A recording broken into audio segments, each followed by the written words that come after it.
இவங்கள பொறுத்தவரைக்கும் பார்த்தீங்கன்னா, பொதுவாவே வந்து தன்னம்பிக்கை அதிகமா இருக்கக்கூடிய நபர்கள். தன்னம்பிக்கையும் அதிகமா இருக்கும். தனித்துவமா வாழணும்னு நெனைப்பாங்க. ஸோ, அதெல்லாம் இவங்களுக்கு இந்த டைம் ஆஃப் பீரியட்ல எடுக்கிற முயற்சி எல்லாமே டெஃபினட்டா சக்சஸ் ஆகும். அதுக்கான நிலைகள் உண்டு. ஆனா, அதுக்காக சோம்பேறித்தனப்படாம மட்டும் இருக்கணும்.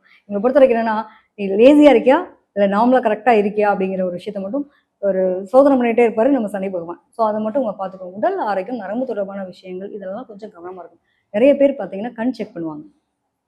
கர்ப்பப்பை சம்மந்தப்பட்ட தொந்தரவுகளுக்காக பார்க்குறது பெண்களா இருக்கும் பட்சத்துல, பொதுவாவே பெண்களா இருந்தாலும் சரி, ஆண்களா இருந்தாலும் சரி, கண் தொடர்பான நரம்பு பிரச்சனைகள், கண் கண்ணாடி மாத்துறது, கண் சம்மந்தப்பட்ட பிரச்சனைக்காக ட்ரீட்மெண்ட் போறது, இந்த மாரி விஷயங்கள்லாம் இந்த வருஷத்துல நடக்கிறதுக்கான வாய்ப்புகள் இருக்கும்.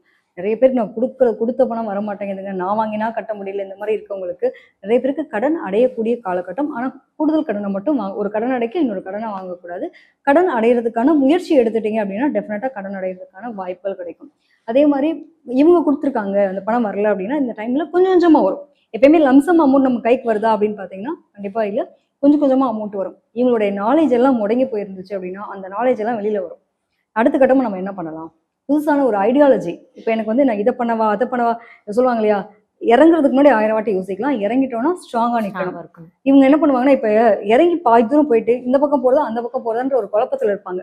ஸோ அந்த குழப்பத்த தெளிவு பண்ணக்கூடிய மனநிலை இவங்களுடையதா இருக்கணும். போர் சார்ந்த விஷயங்கள் நெறைய நம்ம பார்க்குறோம்.